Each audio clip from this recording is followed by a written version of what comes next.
Hello, this shall be my non-spoiler review for Spider-Man No Way Home. I got to see it last night, so I decided to make a quick video for it. My full-on spoiler review video will be much longer. This is just my general thoughts and what I really did enjoy about the movie, and not talking about spoilers whatsoever. So anyway, without further ado, shall we begin? So Spider-Man No Way Home. This is the third movie in the Spider-Man Home trilogy. I guess you could call it the Homecoming trilogy. And I had a lot of hype built around this movie. Don't worry, I won't talk about any spoilers whatsoever.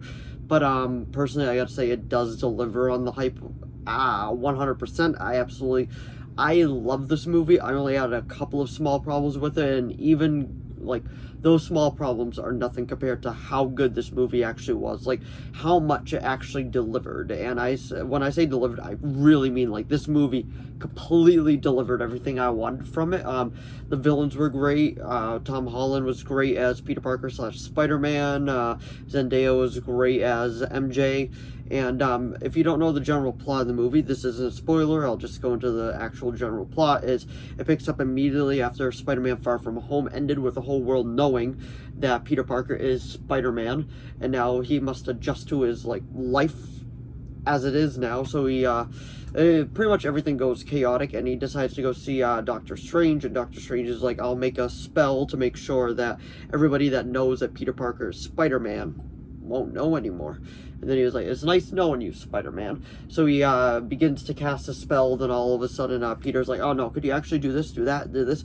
And then all of a sudden, just the spell goes chaotic, and then other visitors from other worlds start coming in, and that's where we get our villains. And I gotta say, Alfred Molina back as Doc Ock, it was amazing. He does an awesome job in this. You can't go wrong with Alfred Molina as Doc Ock.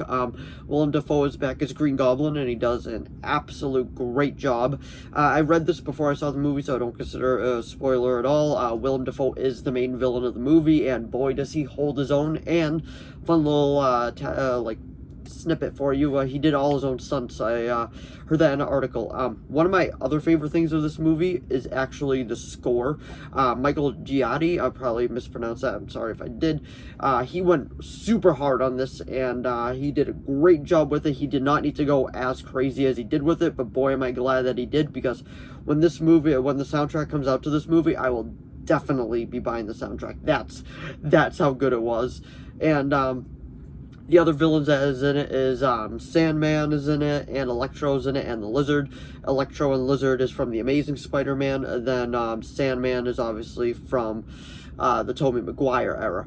But anyway, it was a great movie. It completely delivered on everything that I was hoping from it, so I was so happy about that. I will give it a 9.5 out of 10. I had a couple of small, just a couple of small problems with it, and I can't really talk about those problems till I get into a spoiler talk, but I thought everything was great. There was a couple of spots where the CGI was just a little weird, but you know what?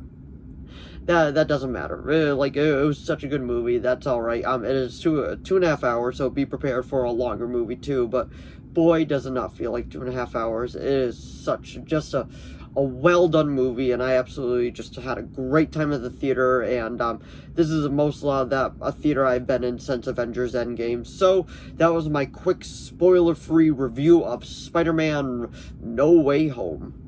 So if you enjoyed this video, please give it a like and a subscribe so I know to keep making more of these. If you have any video requests, please leave them down in the comments below. If you saw Spider-Man No Way Home, please let me know what you think of it down in the comments below. But please don't do any spoilers down in the comments. Like I said, I'll be doing a full-fledged spoiler review within the day or so, because there's a lot you want to talk about with this movie, but I just wanted to do my general thoughts on it before I got into a full-fledged spoiler review. So anyway, thanks for watching as always, and I'll see all of you in the next video. Bye!